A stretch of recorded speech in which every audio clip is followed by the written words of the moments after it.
आणि आता बातमी कोकणामधून. कोकणातील भात शेती संकटात सापडली आहे. पावसामुळे नदीचं पाणी भात शेतीमध्ये शिरलंय. भात पीक आडवं झालंय. पीक कुजण्याची भीती व्यक्त करण्यात येते. सिंधुदुर्गातील शेतकऱ्यांवर यामुळे आर्थिक संकट ओढावणार आहे. तळ कोकणामध्ये गेल्या काही दिवसांपासून पडणाऱ्या पावसाचा परिणाम थेट भात पिकावर झालाय.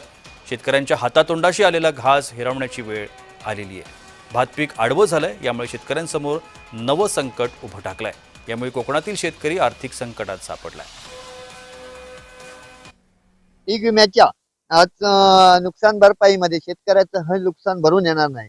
कारण जर बघितलं तर जवळजवळ सगळीच जर शेती पाण्याखाली गेली तर आज शेतकऱ्याला तर पीक विम्याची जी मिळणार नुकसान भरपाई त्याच्यात सगळंच आहे. त्याच्यामुळे ह्याच्यात ते आज शेतकऱ्याला आज त्याचा मोठासा फायदा होणार नाही.